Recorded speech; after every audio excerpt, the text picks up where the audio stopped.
he marches for Palestine after showing Rage Against the Machine's Rock and Roll Hall of Fame induction.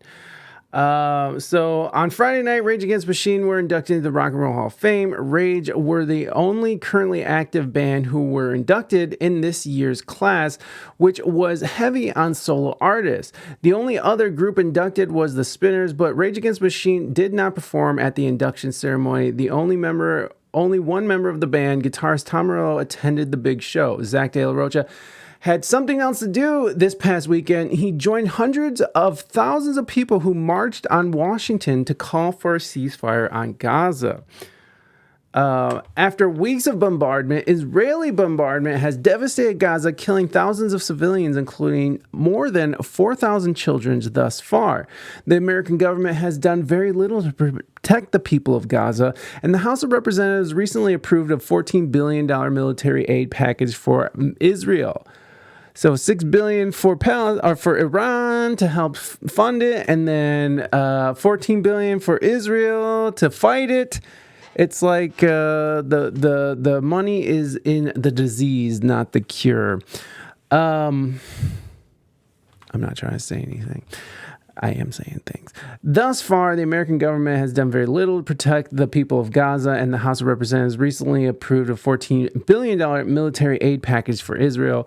On Saturday, massive crowds marched on Washington in solidarity with Palestine. Macklemore was one of the speakers at the rally. One of many people marching was Zach De La Rocha.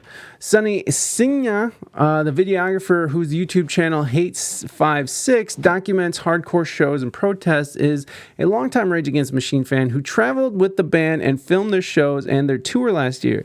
The day after the induction ceremony, Signa was at the march on Washington. There he ran into Zach in the street, and he posted a video of the two of them together. After tearing, I want to see that. Where is the thing yet?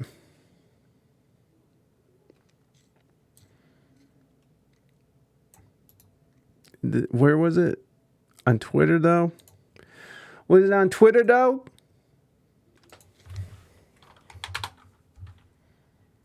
What's happening on X?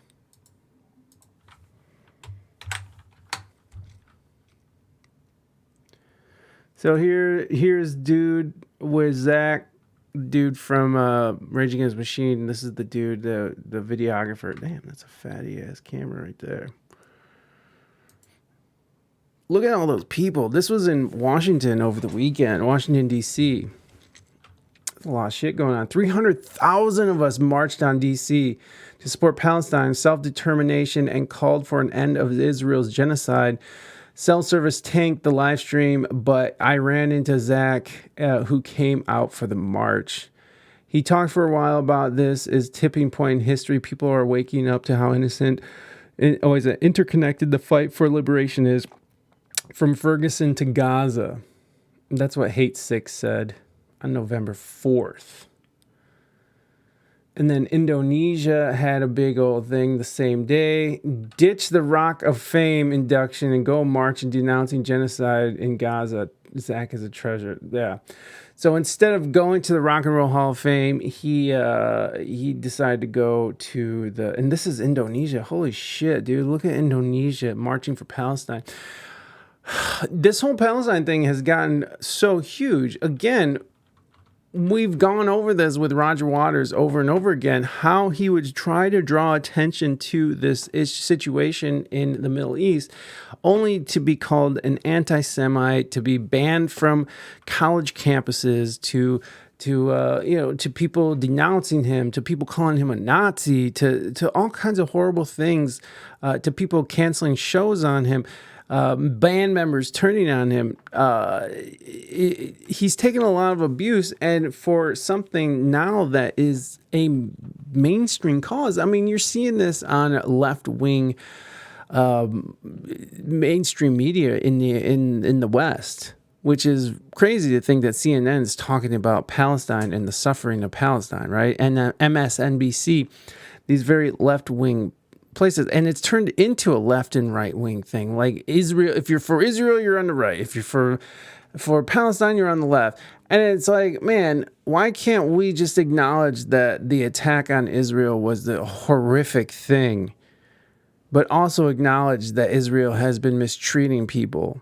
Why can't we denounce Hamas but yet still be like, hey, something needs to change? So it's just it's just another way of dividing us, divide and conquer. Another way of us falling into these fear-driven, anger-driven causes that people glom onto.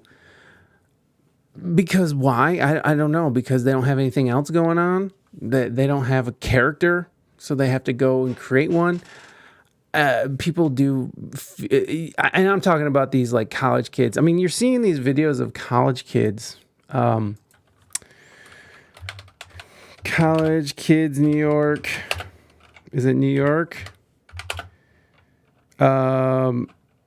Tearing down posters of Jews. Look, NYU students admits to ripping down Israeli hostages. So this is them. This is fucking crazy, dude. And they're just like, fuck Israel. Fuck Israel. And I'm just like, what the fuck are you talking about? 3 people believed to be NYU students were caught on camera on campus tearing down posters of hostages in the Israel-Hamas war. Prompted social media outcry and calls for the university to hold the perpetrators accountable. The trio is seen outside NYU's Tisch Hall in videos circulating on social media.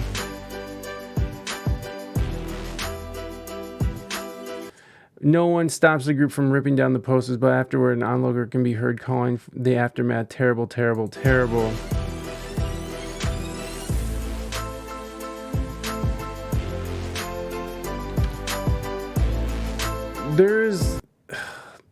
It gets worse than that. Like, there's these students just fucking, like, just saying fuck Israel. Like, this idea of from the sea to, what was it, from the river to the sea, Israel, Palestine will be free. I mean, to say that we're going to get rid of a whole group of people, that is literally what the fucking Nazis were trying to do, bro. That's literally where are these people going to go? All right. This was decided from an international community that Israel would exist. I know a lot of horrible things happened, but we got to figure out a way to move on. So there you go. Solution. Let's figure out a way to move on. I solved it, guys. We're good. Anyways, obviously, I don't know how to fucking solve this shit, but there obviously is some injustices going on both sides here, and it's okay to acknowledge that. You can just say one thing and still be, you know, you can take a side and not be a Nazi or a fucking colonizer or whatever it is that you're going to be called. You can be like, hey, Israel should exist, but they should not treat the Palestinians like shit, and there shouldn't be some apartheid bullshit going on over there, and the international community should be held accountable and should hold them accountable and should fucking step in and fucking check these bitches. But also, Israel has every right to defend themselves, to defend their existence. They have every right to exist. I don't know if bombing fucking babies is the solution, but you know, they have to do something. And I'm not saying that killing innocent people is the solution, but something has to be done. I think AOC said something about like ground troops going in and figuring this shit out, which I mean, I know people will clown down her for that, but like, aren't they the most highly respected intelligence country in the fucking world, like the Mossad and shit? Like, I thought that these people fucking knew what they were doing. Anyways, let's get back to our our thing here. After tearing his Achilles tendon while playing the second show on Rage's tour last year, De La Rocha returned to the stage last month in Los Angeles, coming in as a surprise guest during Run the Jewels show. At least theoretically, it would have been possible for De La Rocha to hit the Hall of Fame ceremony and the march, but one of those things clearly mattered more to him than the other. On Friday night, Sonny attended Rage's Hall of Fame induction, which used his footage in the Rage video package. During his acceptance speech, Tom Morello called himself one quarter of Rage Against the Machine. And like most bands, we have differing perspectives on a lot of things, including our being inducted in the Rock Hall. Morello didn't directly mention Israel Palestine during his speech, but he did pose with a sign reading ceasefire backstage, and he's recently voiced support for Palestine. Music can change the world. I can hear from fans have been affected by our music and in turn have affected the world. Organizers, activists, public defenders, teachers, presidents, and Chile and Finland have all spent time in our mosh pit. Yeah, and that's what he said during the thing. So there you go. So more stuff going on. And so this rally took place in D.C. where Zach took place. And so also Macklemore was on the scene over here. And Macklemore speaks pro-Palestinian rally in D.C. where demonstrators called for the destruction of Israel. This is a genocide, is what he said. And we can watch some of this. Let's see if this is actually what he says.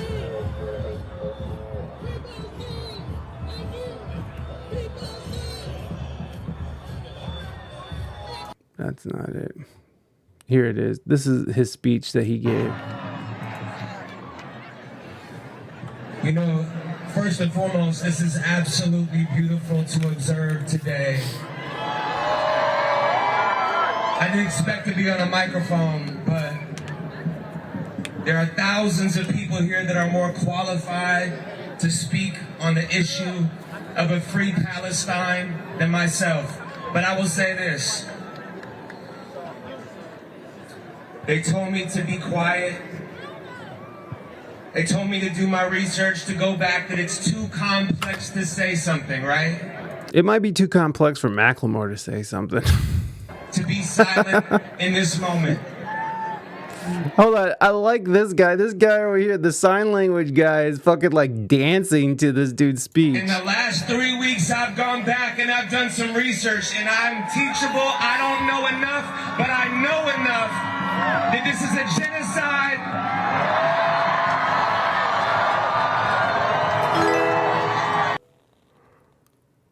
Hey, power friends, thank you so much for that follow. I appreciate you. Welcome in. Thank you so much for that follow. So, yeah, Macklemore is on it. Zach De La Rocha is on it. I don't know. Is it Rocha or Rocha? I think it's Rocha. I don't know. Rapper Macklemore said it was beautiful to observe the huge crowd at the pro-Palestine demonstration in Washington, D.C., which was, I think like 10,000 people were there on Saturday. There were tens of thousands of people showed up and called for a ceasefire and the destruction of Israel. Power to the Palestine.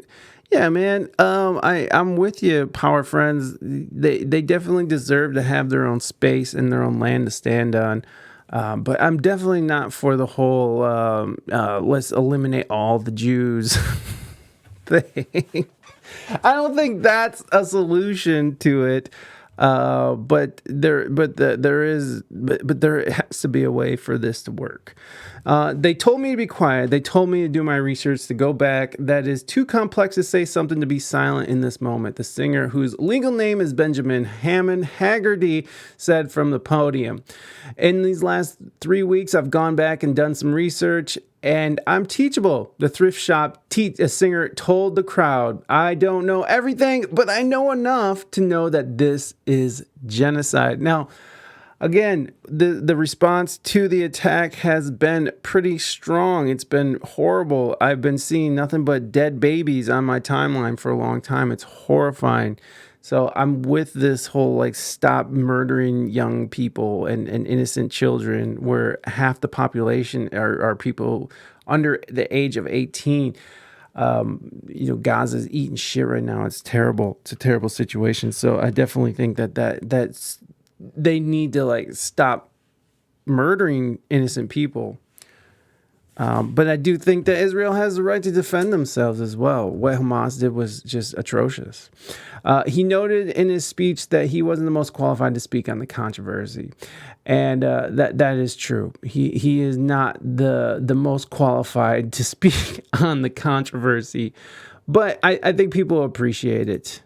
So this is what he said backstage. This is a quick video. That's what Macklemore is saying backstage. People are being massacred as I say these words right now in Gaza.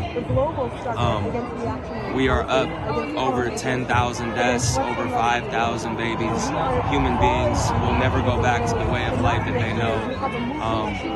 Gaza is in rubble right now, and we are silent, and we are complicit in our silence.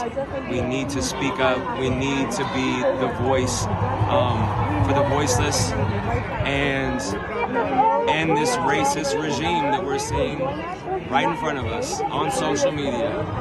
Here we are. So thank you so much, brother. Yeah. So by saying end this regime, it kind of indicates to me, hey, thank you so much for that follow. I appreciate that. I missed your name. Sorry about that. It was something. Hold on. Thank you for that follow. I appreciate you.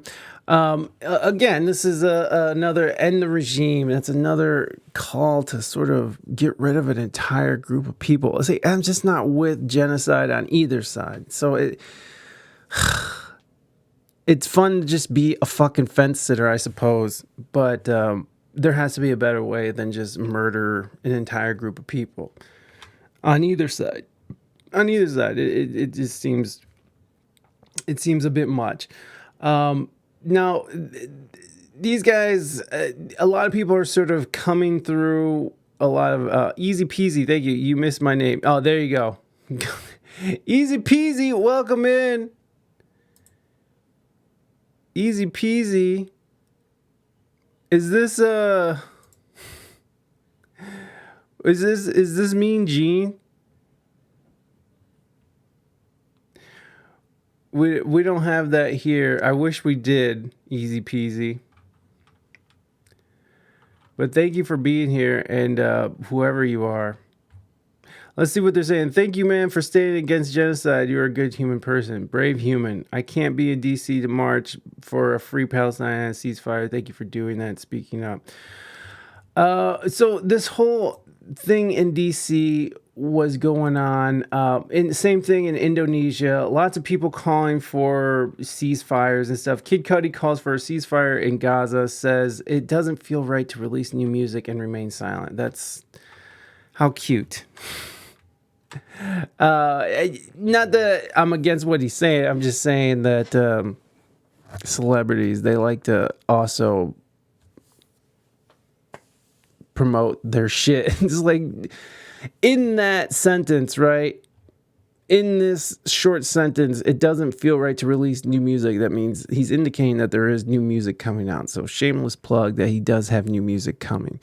A day after thousands of people came together in Washington, D.C. for one of the biggest pro-Palestine protests since the current Israel-Hamas conflict began, Kid Cudi has spoken out in support of the Palestinians. On Sunday, the Cleveland native took to Instagram to call for a ceasefire in Gaza, which has been under attack by Israeli forces for nearly a month. Cudi, so this is what it says. The things I've been seeing in the news have been breaking my heart. I can't watch what's happening in the world and remain silent. I can't imagine the pain people are feeling. Seeing their entire neighborhoods bombed, losing generations of family members, parents crying over their children's lifeless bodies, communities turning into mass graves, people digging through the rubble of their homes in hopes of finding remains of their loved ones, a pain no one should have to go through. It doesn't feel right to share music I have coming out. Okay, there it is. Shameless plug. Look, it's part of the game. There's something gross about it. It's like when people post that they went and served at the soup kitchen, right?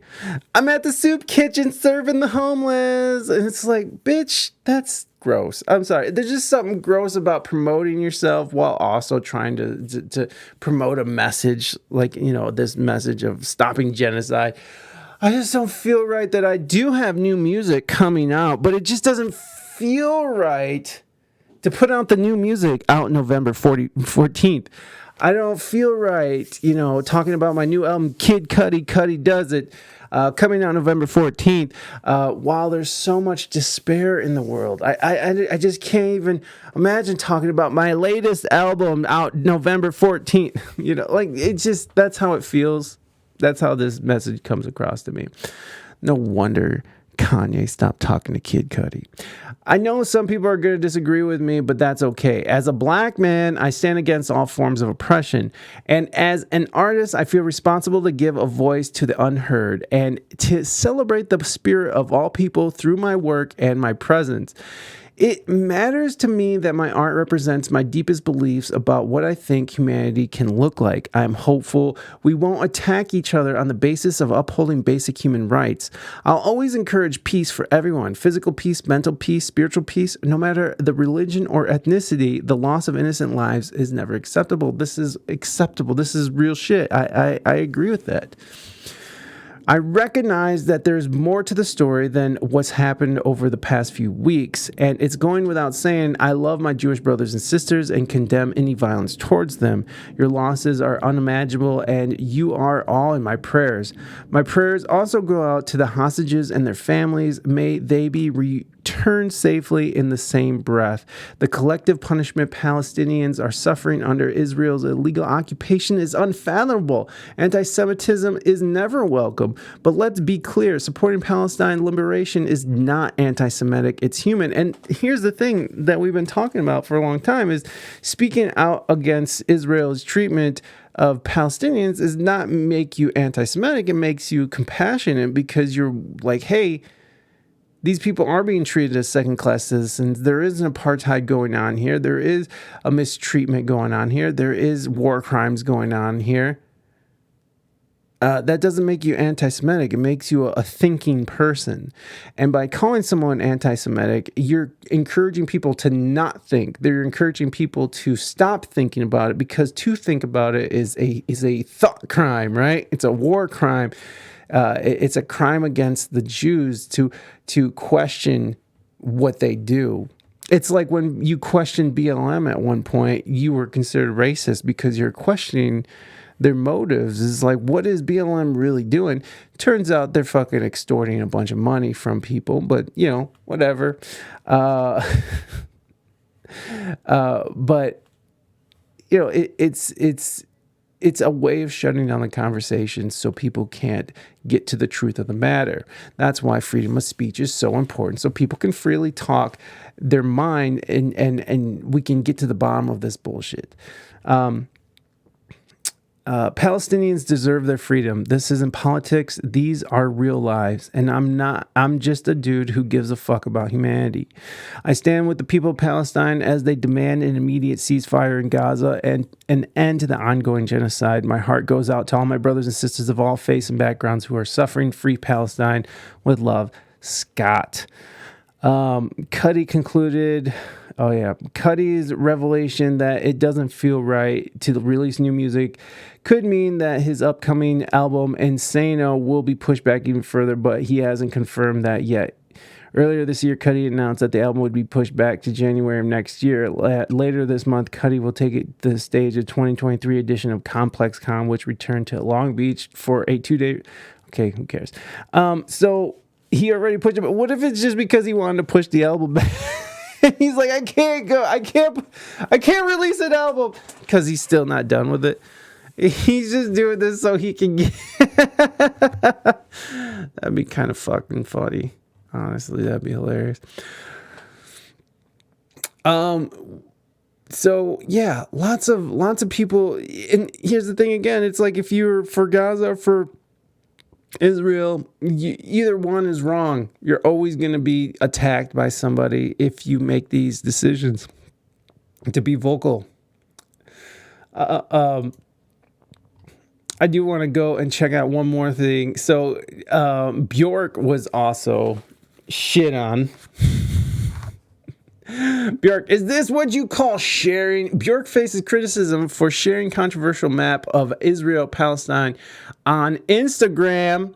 Bjork, the Icelandic singer, has sparked a heated debate on social media after posting a controversial picture of Israel and Palestine on her Instagram account.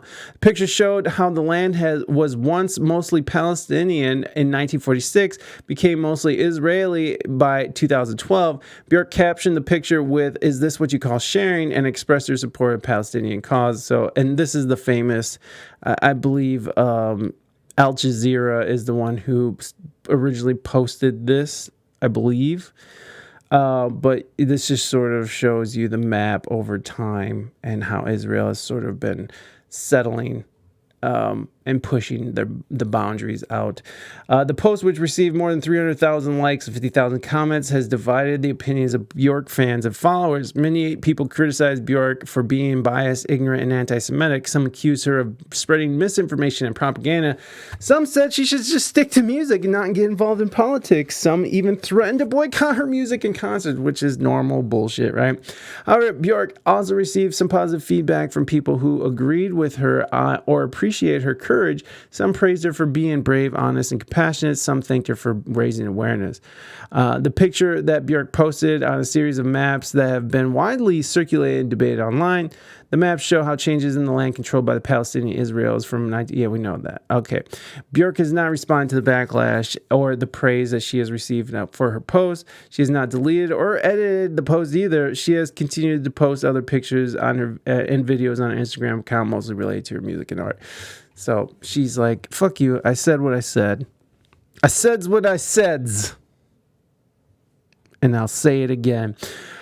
All right. So I wanted to sort of switch gears here to this this video of Jimmy Dore. He's talking to this is a guy named Norman Finkelstein who was on the show a few weeks ago, and I think his family was. Hey, thank you for the follow, La Cucaracha. La Cucaracha, that's a tight ass name. La Cucaracha, La Cucaracha. Eeny, meeny, miny, mo.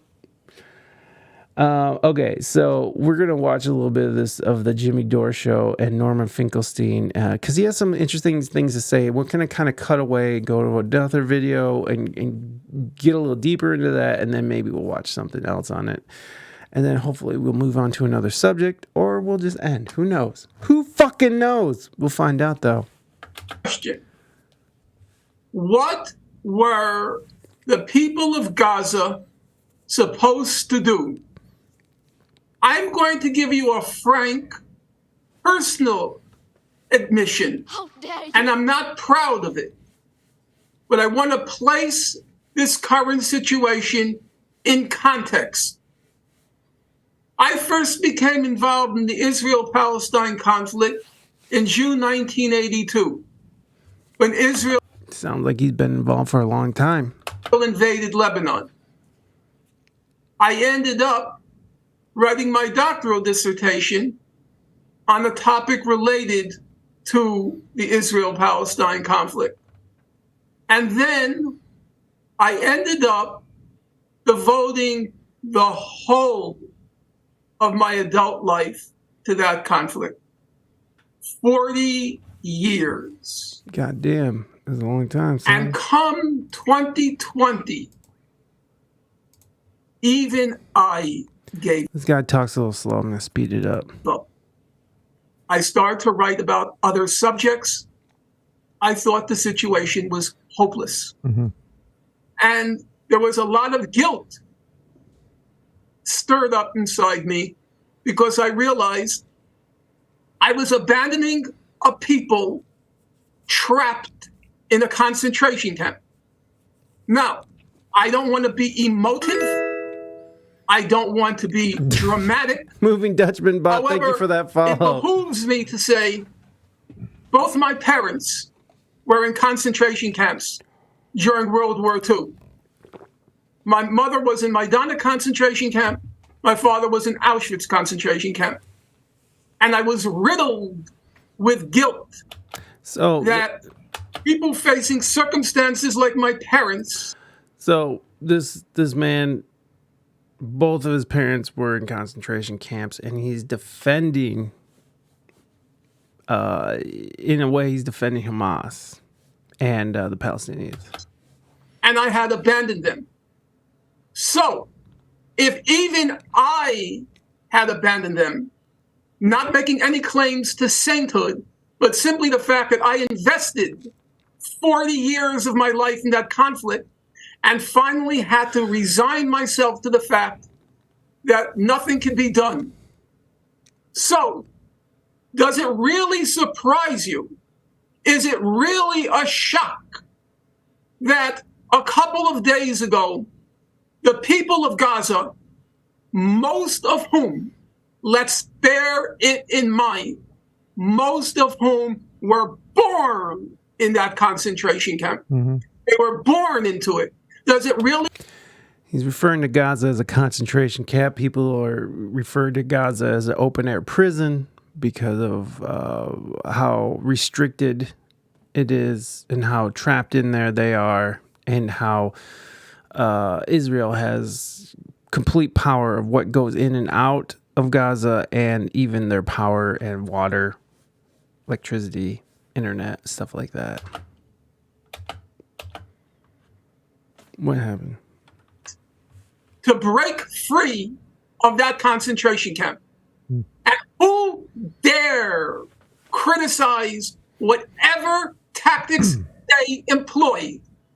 I am not approving it, but I am not disapproving it. Because I don't know what I would do if I had been born into a concentration camp and spent 20 years of my life there. Yeah. I've seen you in videos talk about moving touch, man. I agree. His voice is very painful. He's just yelling it. Maybe I just need to turn down a bit. But what a lot of these IDF soldiers have done to these children, these kids, and taking out eyes and limbs and whatnot. But I want to stay with Hamas for a second, because I think this is important. Because there's a lot of people right now, especially when it comes to our government, our lawmakers, they immediately go to Hamas. They single out Hamas, and they say Hamas is a bunch of terrorists, they're awful, and that somehow manufactures consent for the United States to supply Israel with as much weaponry as as we can, and then for them to go after and, with no compassion whatsoever, bomb buildings and schools and hospitals. I mean, I don't think we see a month go by without a Palestinian baby getting killed or shelled or shot. But I want to talk a little bit more about Hamas, because there's a little bit more nuance to the situation. Now, first question I have is, from what I said before you came on, right when we were introducing you, a lot of people are kind of framing this as Israel versus Hamas. I think Hamas was just one small faction of this, or maybe a big faction of this, but I would say this is Israel versus Palestine, that there are other groups that have joined with Hamas and whatnot because their backs are so against the wall that they have nothing to lose at this point. And I also said that this was inevitable, that this was bound to happen. I mean, it had to happen because, like I said, their backs are completely against the wall. There's been a blockade going on there for quite some time. Israel has not stopped expanding their settlements. So for me, this was inevitable that it was going to happen. So the first question is, number one, is it right to say it's just versus Hamas, or is it more of a bigger resistant coalition going on in Gaza and Palestine? And number two, we have this video here from Ron Paul. When Ron Paul mentioned on the floor of Congress that Hamas was actually started by Israel. I'm going to play this really quickly, and then we'll get your answers. What's happening in the Middle East, and in particular with Gaza right now, we have some moral responsibility for both sides in a way, because we provide help and funding for both Arab nations and Israel. And so we definitely have a moral responsibility, and especially now today, the weapons being used to kill so many Palestinians are American weapons, and American funds essentially are being used for this. But there's a political liability, which I think is something that we fail to look at, because too often there's so much blowback from our intervention in areas that we shouldn't be involved in. Hamas, if you look at the history, you'll find out that Hamas was encouraged and really started by Israel, because they wanted Hamas to counteract Yasser Arafat. And you say, well, yeah, that was better then and served its purpose, but we didn't want Hamas to do this. So then we as Americans say, well, we have such a good system, we're going to impose this on the world. We're going to invade Iraq and teach people how to be Democrats. We want free elections. So we encourage Palestinians to have a free election. They do elect Hamas. So we first, indirectly and directly through Israel, help establish Hamas. Then we have election. Then Hamas is dominant, so we have to kill them. So it just doesn't make sense. During the 80s, we were allied with Osama bin Laden, and we were contending with the Soviets. It was at that time our CIA was good. All right, we'll leave it at there, Professor Finkelstein. But the two questions: number one, is this a war that now Israel has declared is directly against Hamas only? And second, is it true also that Israel started Hamas as to push back against the PLO and Yasser Arafat? Can you give us a little insight to this?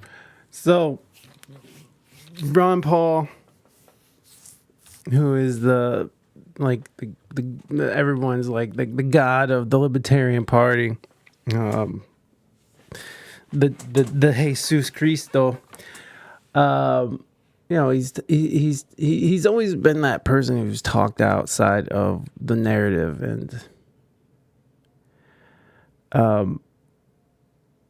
it's interesting when you start digging down and like what's funding who's funding what, and America at one time funded Osama bin Laden and trained them.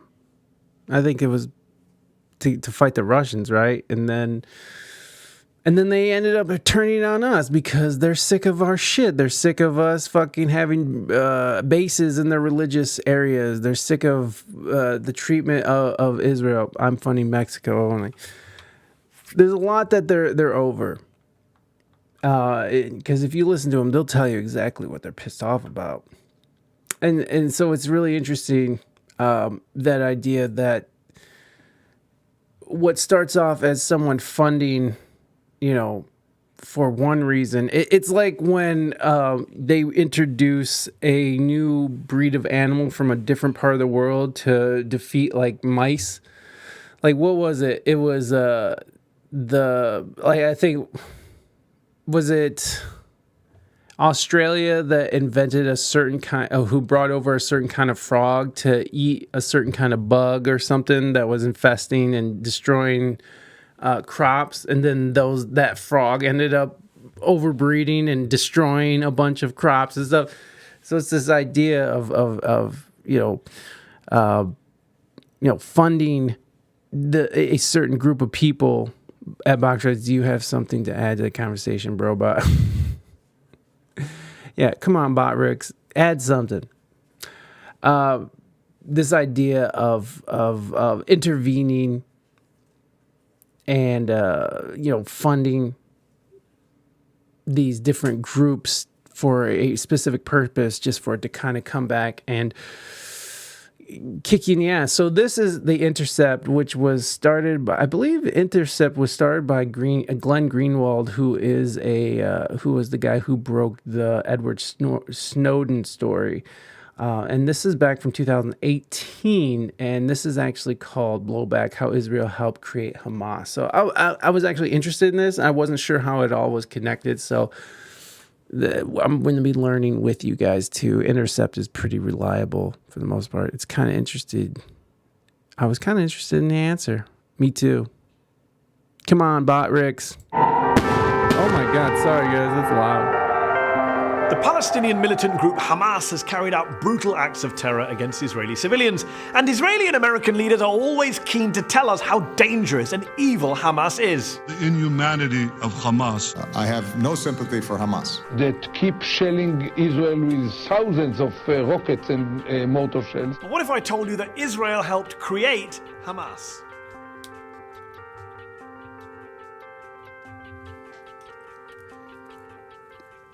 Officially, Hamas, which is the acronym for an Arabic phrase meaning Islamic. We'll go back, Moving Dutchman, because he actually doesn't even address the answer. He doesn't even answer the question. He just sort of blows past it. So we're going to go back, but I wanted to sort of come over here and check it out and get a little bit more information on why the interviewer was asking about that and why he brought that up in the first place.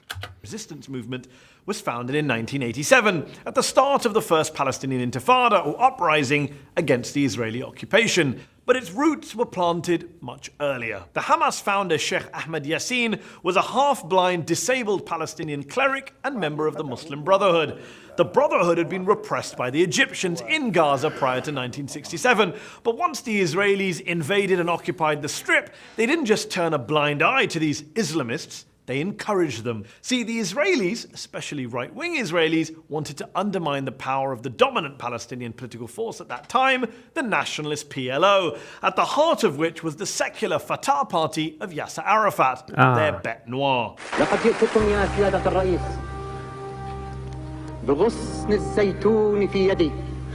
Bearing an olive branch and a freedom fighter's gun in the other. In one hand, bearing an olive branch and a freedom fighter's gun in the other.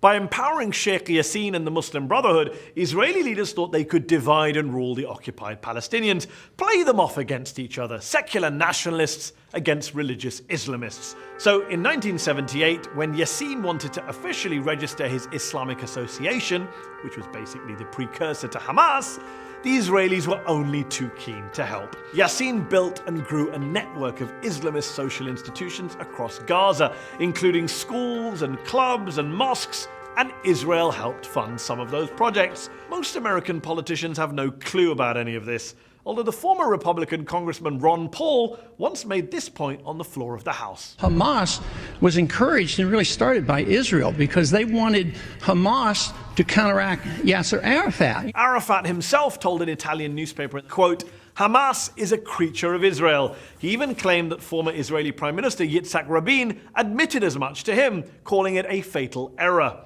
Now, you might be wondering, why should I believe mad Ron Paul or the famously shady Yasser Arafat? Well, you don't have to. You can believe top Israeli and US officials who've basically owned up to all this. Brigadier Yitzhak Segev, for example, who was the Israeli military governor in Gaza, and later told a New York Times reporter that he helped finance the Islamic movement. "The Israeli government gave me a budget," he said, "and the military government gives to the mosques."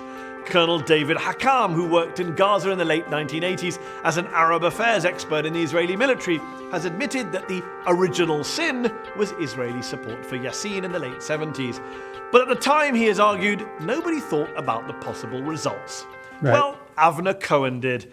Cohen was the Israeli official who was responsible for religious affairs in Gaza for more than 2 decades, and who now says, quote, "Hamas, to my great regret, is Israel's creation." Yeah, Cohen's words.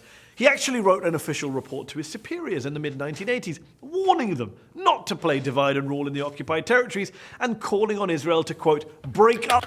Again, another, this divide and conquer. It's the oldest trick in the book. And it's exactly what they were trying to do with Hamas, but oops. Whoops. Whoopsie. Up this like Al-Qaeda, whoopsie. It is 40 years later. Monster before this. Well, yeah. Right. But this is like the things that you can't foresee, even though history tends to repeat itself over and over again. Because you're trying to pose one party against another instead of addressing it head on or coming to some sort of reasonable solution. This reality jumps in our face. But no one else on the Israeli side really took the possibility of blowback seriously at that time.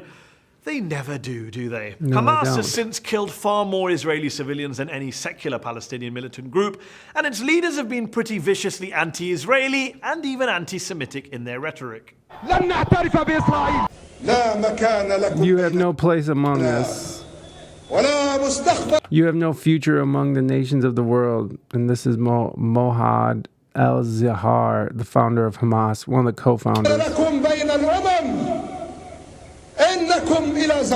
You are headed toward your demise. Sheikh Yassin would eventually be assassinated by an Israeli airstrike in Gaza. Sheikh Yassin and its organization, the Hamas, are responsible to the killings of more than 400 Israelis. Yeah, right, and I get that. I get that. Just like Osama wasn't Obama. Oh Jesus, Osama bin Laden wasn't Osama bin Laden until he was blamed for blowing shit up, right? Like in America, things changed. Ideologies changed. These people see they saw opportunity. The opportunists, right? We'll take money and training, and then we'll come back and use it against you. That's how it was for us with Al Qaeda and Osama bin Laden and such before 9/11. So it changes. Shit changes. Goals change, leaders change, but it is interesting that they did fund this organization in its root. So the question shouldn't be why now. I think it should be why not before. Why not before? Well, because before, Israel was actually nudging and winking at Yassin and co., building them up as a rival to Arafat's Fatah.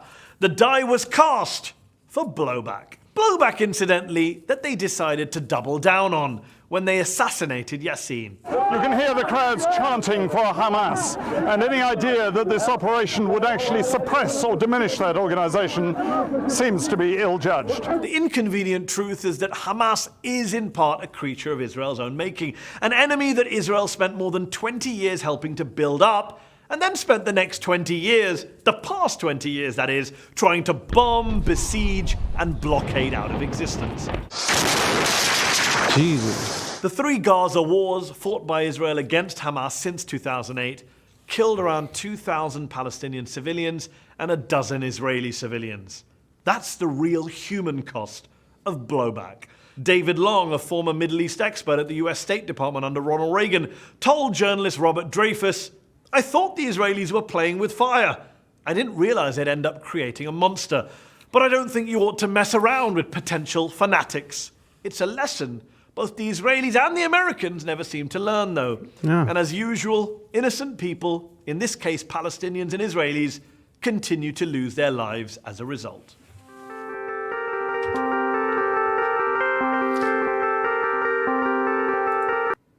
Not wrong. Not wrong. So going back over to Jimmy Dore, that's fucking 1984. Where were we? Here we go. So we'll listen to this guy. Now he's about to answer the question, and we'll go back a little so you can hear the question. Declared is directly against Hamas only, and second, is it true? Professor Finkelstein, but the 2 questions. Number 1, is this a war that now Israel has declared is directly against Hamas only? And second, is it true also that Israel started Hamas as to push back against the PLO and Yasser Arafat? Can you give us a little insight to these statements over here?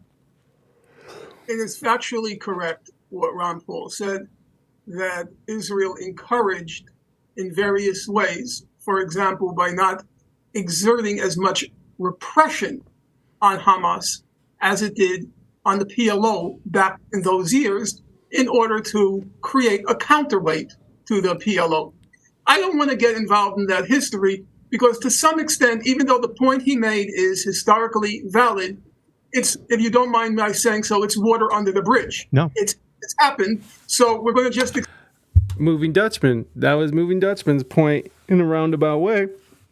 It's like, well, this was also back in the 80s. That's not really helpful for now.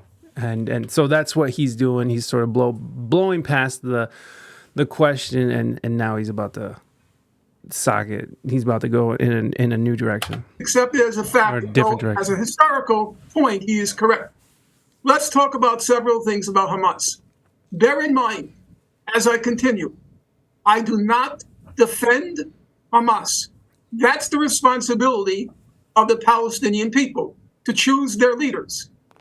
If that economic blockade had not been imposed and Hamas failed in its leadership responsibilities, presumably it would have been voted out. Hamas would have been voted out in the next election.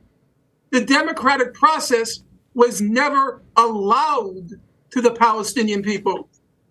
Hillary Clinton, who was a senator at the time. When the elections occurred in Gaza, this was her response. I'm quoting her. "We should have made sure that we did something to determine who was going to win." That's the American notion of democratic elections. We should rig them so the people will choose only the candidates that we want. Now, having said... Which is what we do all the time. What we do all the time. Interventionist wars, proxy wars, installing governments that are basically our puppets. It is true, because we do not in any way want to distort the historical record. The truth is on the side of the Palestinian people, and the truth is on the side of the people of Gaza. It is true that up until the election of 2006, Hamas didn't recognize Israel as a state. However, once it came into power, it was undergoing an evolution which quite possibly, I'm not going to say certainly, it quite possibly would have resulted in a leadership willing to negotiate with Israel. They were never given the chance. Now, you say, is it Hamas or is it the people of Gaza? I am not going to say they are one and the same. However, I will say that who fertilizes Hamas? Who foments the support for Hamas? Who are the young people who join Hamas? If they were given an opportunity in life, if they were given a chance, if they were able to breathe, I don't know if they would have joined Hamas. Most of these young people are at the point where they're willing to just sacrifice their life because the situation is so hopeless. So I can't separate Hamas from the people of Gaza because the blockade creates a synthesis and assimilation between the people and Hamas. They have no other options. They have no other choices. And this is the question. This is the question that we must constantly ask ourselves. What were their options? Allow me, since you wanted me to fill in for your audience, to look at the history. Now, periodically, Israel launches these brutal, merciless, criminal assaults on Gaza. There are so many of them that literally I can't remember all the names, but at least two might be familiar to your listeners. In 2007, Israel launched Operation Cast Lead. It went from December 26, 2008 to January 17th, 2009. Amnesty International published a report on that, a large report on that assault. They called the report 22 Days of Death and Destruction. Israel killed about 1,400 people, including 350 children. It demolished, it flattened 6,000 homes. Then I'm going to... Jesus, that's wild. That's wild. I'm going to skip the 3 or 4 other assaults and go to 2014.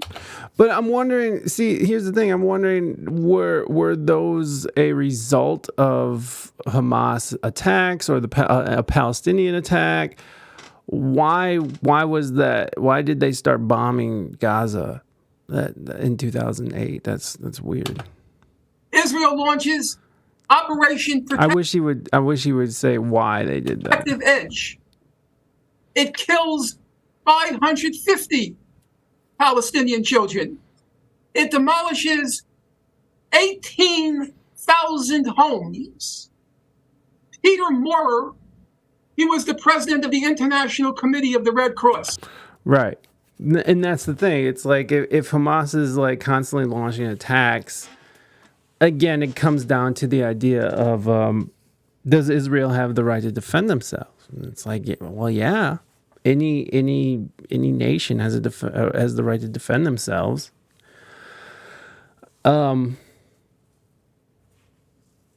It's just hard to say, man. I mean, I just keep coming back to this idea that, you know, the international community knew that these war crimes were going on, and we just sort of turn a blind eye to it, especially when it comes to Israel and how they treat the Palestinians. So it's you still gotta, I don't know. We still, as a world, need to fucking take responsibility for sort of letting this happen and letting these treaties sort of getting blown out of the water here. I don't know how they would address it. Are they going to go and fucking invade Israel? Be like, stop doing that shit. They're going to invade Palestine? Like, who knows how to enforce these types of things? But at least something. I don't know. I'm not solving anything today. He went to visit Gaza after those 51 days of death and destruction. And now I'm going to quote him. I hope your audience will bear in mind. We're talking about the president of the International Committee of the Red Cross, which means he's seen many war zones. Indeed, his job is to visit war zones. And this is what he had to say after Israel's Operation Protective Edge. Quote, I've never seen such massive destruction ever before. I've never seen such massive destruction ever before. And who is this destruction being visited upon? Children, innocent people. Operation Destructive Edge Israel. I want to just see what this 50 Days of Death and Destruction Israel operation, Israel psychological operation, Protective Edge. I just want to see what was 51 days in July. Israel conducted a military operation in Gaza known as Protective Edge. It was the third major operation by the Israeli armed forces in 7 years and by far the most lethal, destructive. 2,200 Palestinians, including 722 militants and 500 children, and 70 Israelis were killed. Thousands of Palestinians were wounded. 18,000 of their homes were destroyed, and 470,000 of them displaced. In the aftermath, the Protective Edge, a commission appointed by UN Human Rights, examined the available facts and found the many cases that war crimes have been committed. So why did they do this? Let's go over to, let me ask,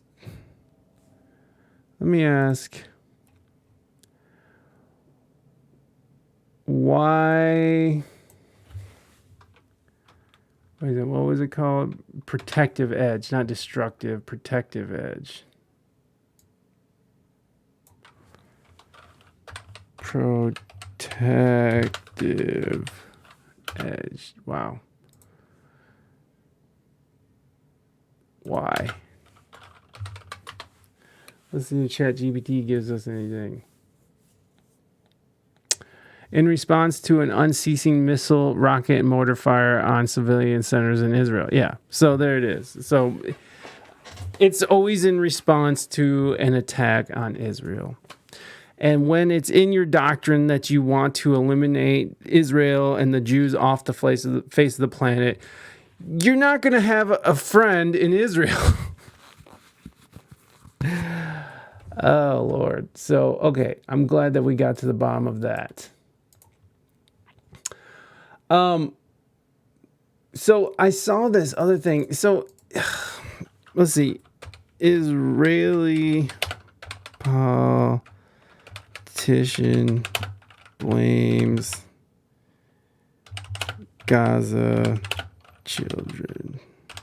I saw this Israeli politician, blame the children of Gaza for the death and destruction that they're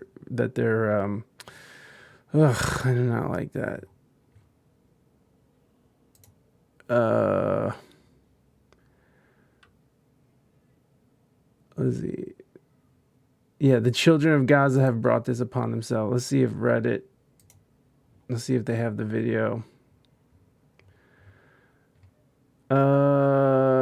Where do they have the video of it though? I think Rashida Tlaib. No. Who is it? Where is this shit? It's really hard to imagine a more malicious statement than the children of Gaza have brought this upon themselves when children in Gaza are being massacred by the thousands. But this is actually said by recent Knesset, I don't know how to say that, Knesset session. And it wasn't someone considered an extreme right-winger, but a liberal centrist, Mariv Ben-Ari, opposition to the W.S.E.G, Yair Lapid's opposition party. Oh my God. I can't even read that shit. I'm so fucking retarded. All right.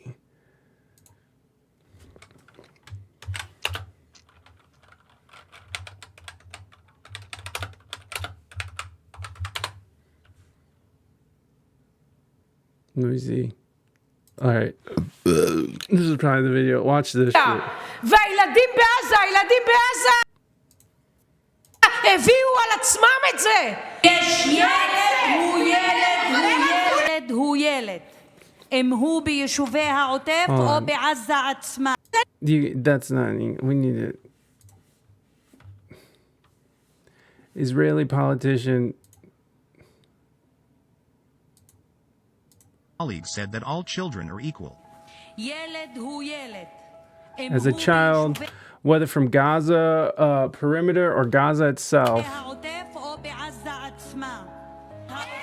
there is not symmetry. There is no symmetry.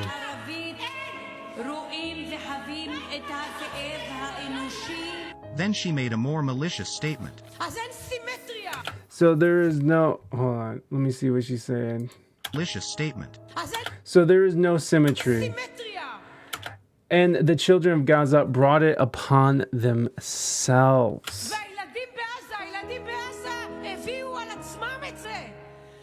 We are people who live in peace, a people who seek life. There's no symmetry. How is it possible to talk about peace and be so cruel at the same time? Good point. Good point. That's a fucked up thing to say, that the children who are needlessly dying it was their fault. That somehow all of this is their fault. That's a very fucked up thing to do and say to people.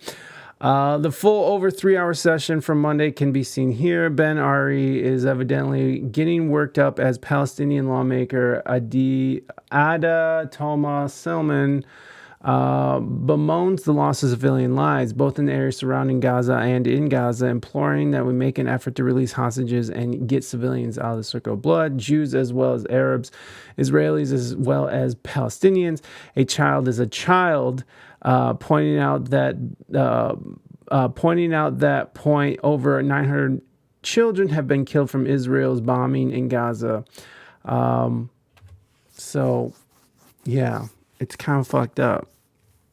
I mean, after 9/11, Americans were fucking hyped up. Like we were lusting for blood, but that's a really fucked up thing to say. That mentality is like these children brought it upon themselves. Another Jimmy Dore video that I thought was interesting. And this is actually a Holocaust survivor speaking out for Palestine. Let's watch a little bit of this. I'm going to tell you what's happening in Israel, Palestine. There's a Holocaust survivor who's against Israel and what they're doing. There's a Holocaust survivor and friend of the show, Gabor Mate. Holocaust survivor as an infant. I barely survived. My grandparents were killed in Auschwitz, and most of my extended family. His dog's drinking water. bitch play. I became a Zionist. But this dream of the Jewish people resurrected in their historical homeland, and the barbed wire of Auschwitz being replaced by the boundaries of a Jewish state with a powerful army. And then I found out that it wasn't exactly like that. That in order to make this Jewish dream a reality, you had to visit a nightmare on the local population. And there's no way you could have ever created a Jewish state without oppressing and expelling the local population. Jewish Israeli historians have shown without a doubt that the expulsion of the Palestinians was persistent, it was pervasive, it was cruel, it was murderous, and a deliberate attempt. So that's what's called the Nakba in Arabic, the disaster or the catastrophe. There's a law that you cannot deny the Holocaust. But in Israel, you're not allowed to mention the Nakba, even though it was at the very basis of the foundation of the state. I visited. So the Nakba is what we talked about in the other segment. The Nakba is when they expelled the Palestinians from their own land. They said leave, and lots of them leaves. And the ones that didn't leave, they killed them. Well, so here's what I thought it was. Well, all these years was that 1948, Israel was like, no, we can all live together. But the Arabs were like, we won't live with Jews. Then they started attacking the Jews who were settling there. Then they started fighting back. Then a bunch of Palestinians heard about like Haganah and whatever going around killing, and they fled their homes of their own accord because they were afraid they'd get killed. And they're the ones that are in Gaza now. And that's what you thought happened. And yeah, and the Arabs. Well, turns out that's not what happened. No, I'm telling you what I was told exactly. The Arabs, they're like they would never live with Jews. They want the whole thing. Now, I didn't know how bad the Israelis want the whole thing. Yes, it's the exact opposite. It turns out also they outnumber them like by millions. Yeah. Why can't you just like live together? Oh, I forgot. You other ethnicities can't live there, and also Christians have to. I didn't know they had their own Sharia law. What is it called? The Noahide laws? Yeah, right. He was telling us about them. Dan Cohen told us Noahide laws. Yeah. Where you can't have false idols. That means you can't do your religion. Stuff you only heard about ISIS. I knew from when I was dating my girlfriend that, let's say we're going to get married or something, it wouldn't be recognized in Israel because I wasn't Jewish. Although I could convert, and I could probably go settle there if I wanted. I could probably go kick some Arab out of their house if I was willing to convert. So it dawned on me recently, that's what they mean by an ethno-state. And all those alt-right people that I didn't like that were marching in Charlottesville, as Karine Jean-Pierre was saying, with their stupid white ethno-state. We need an ethno-state. It sounded repulsive to me. Israel's an ethno-state. I guess that's just the good one, though. Let's get back to Gabor. Occupied territories wrestled during the first Intifada. I cried every day for 2 weeks. Israel's an ethno-state. I don't know if it's that extreme, but it's definitely we're definitely seeing some a lot of shit coming out now. It's been out there, but it's all coming out to the forefront now. That's what I saw. The brutality of the occupation, the petty harassment, the murderousness of it, or cutting down of Palestinian olive groves, the denial of water rights, the humiliations. And this went on, and it's much worse now than it was then. It's the longest ethnic cleansing operation in the 20th and 21st centuries. I could land in Tel Aviv tomorrow and demand citizenship under the law of the right of return. But my Palestinian friend in Vancouver, Hannah Kawas, who was born in Jerusalem, can't even visit. Now, if I have the right of return after 2,000 years, how come Hannah hasn't got the right to return after 70 years? So then you have these miserable people packed into this horrible, people call it the world's largest outdoor prison, which is what it is. You don't have to support Hamas policies to stand up for Palestinian rights. That's a complete falsity. You take the worst thing you can say about Hamas, multiplied by 1,000 times, and it still will not meet the Israeli repression and killing and dispossession of Palestinians. Anybody who criticizes Israel is an anti-Semite is simply an egregious attempt to intimidate good non-Jews who are willing to stand up for what is true. If you look at the Western press, when Hong Kong demonstrators throw stones at the police in Hong Kong, that's considered to be heroism. When in Myanmar, the demonstrators throw slingshots at the army, at the oppressive army, they're considered to be heroes in the Western press. When Palestinian kids throw stones at the Israeli soldiers, they're called terrorists. And Israel gets away with a lot more without much less criticism in the Western press than any other country. He runs a program for Palestinian children who spend time in Israeli jails. 14, 15, 16-year-olds are jailed for months or years. Sometimes they can't see their families for months. And she says, we don't have post-traumatic stress disorder here because the trauma is never post.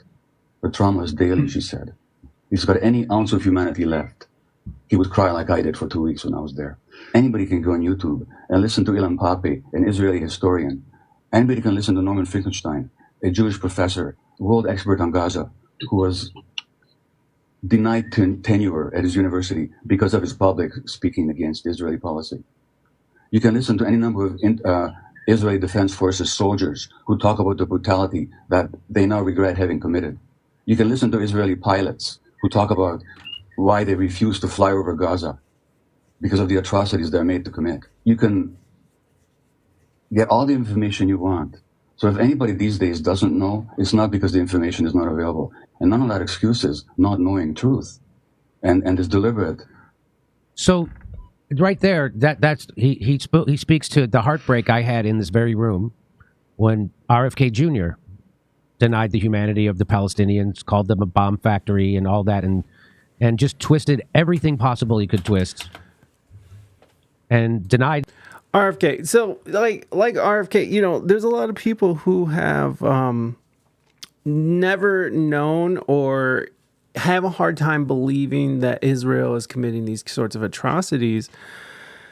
And, you know, and it's because the media was so adamant about covering up that aspect, because Israel is one of our biggest and closest allies in the Middle East, a very important ally in the Middle East. And these,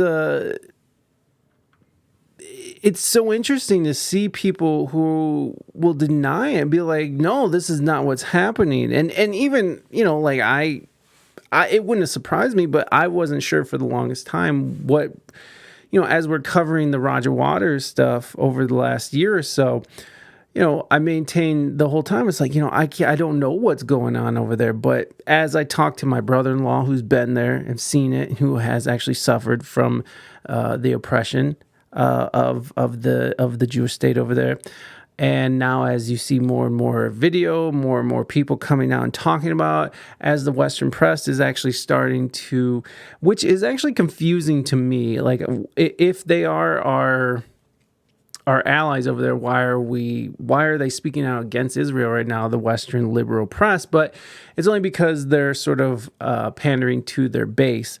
And again, like I said at the beginning, if you're on the right, you're for Israel. If you're on the left, you're for Palestine. Anywhere in between, you are an enemy to each side. So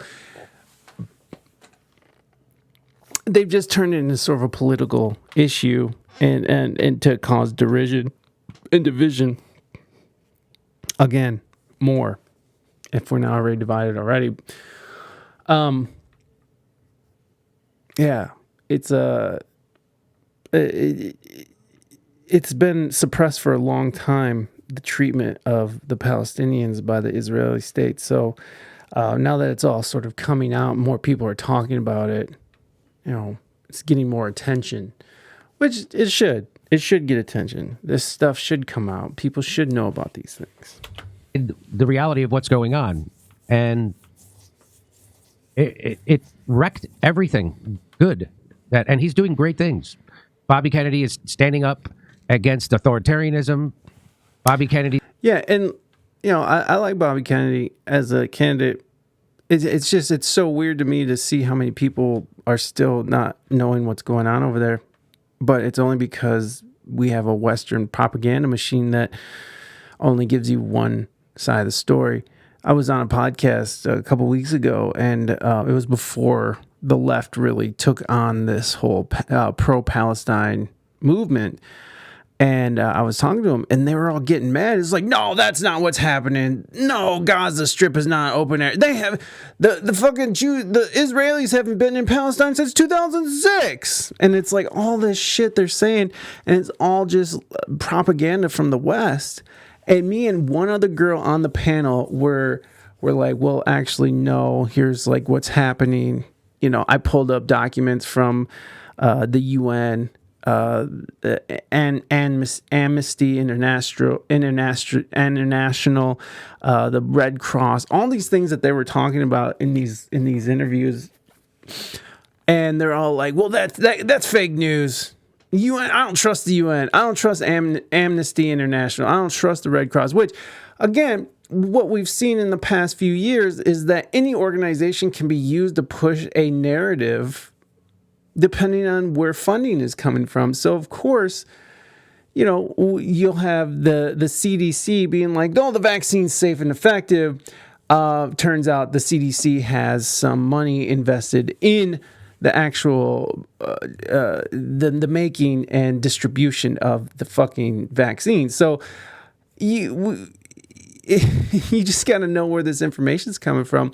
But again, knowing where the information comes from doesn't matter anyways, because everything's been captured by corporate interest, and the power struggle continues.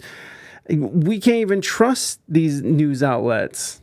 And we've turned to independent journalists like Jimmy Dore or Tim Pool or these Young Turks or whatever independent media you follow, because we have seen the mainstream media blatantly lie to us about all this shit. So I understand it's hard to take anything seriously.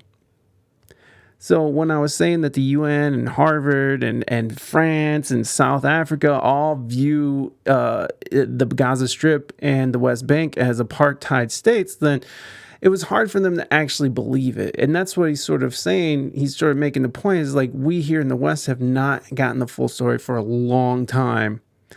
And even people who are super educated, who are super knowledgeable about a lot of stuff like Bobby Kennedy, still drinks the Kool-Aid that Israel is this innocent state that is just trying to exist and trying to survive the years of persecution, which they are, but also they're doing these other things, which is not anti-Semitic to say. You're just pointing out what's happening.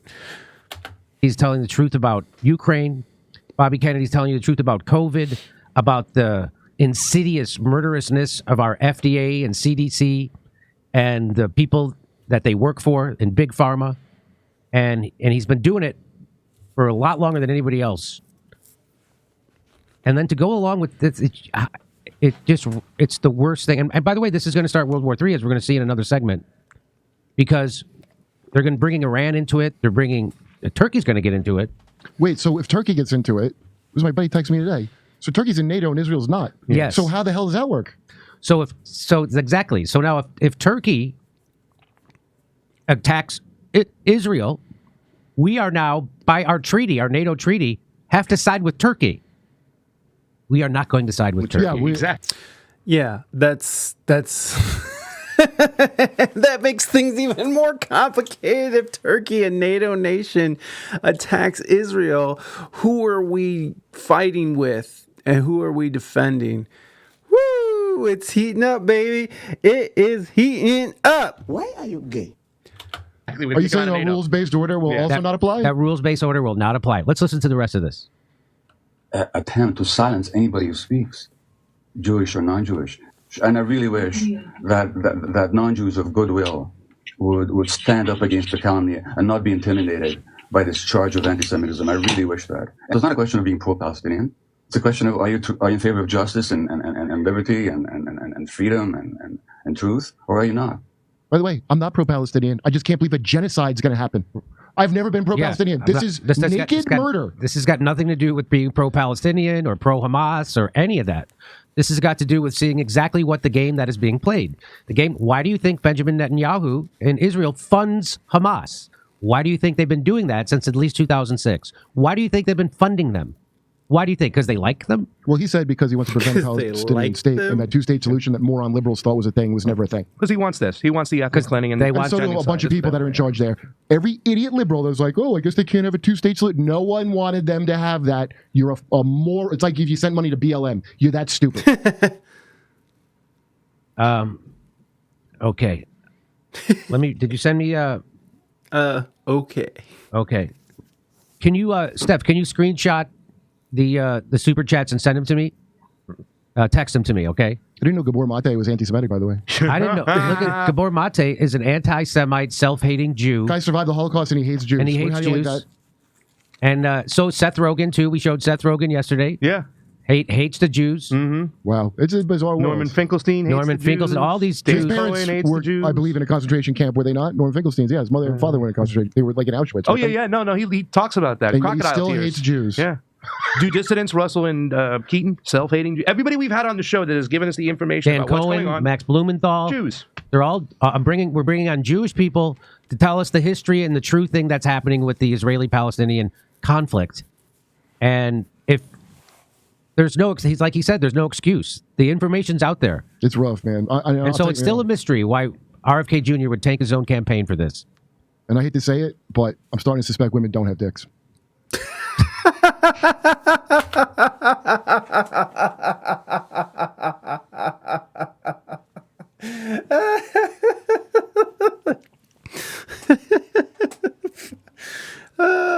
Kurt Metzger, by the way, Jimmy Dore and Kurt Metzger are both stand-up comedians. They're very, very funny. But Kurt Metzger is very, very funny dude. If you guys are ever interested in checking him out, really funny. But Jimmy Dore out there talking that shit, making it happen. So there's a lot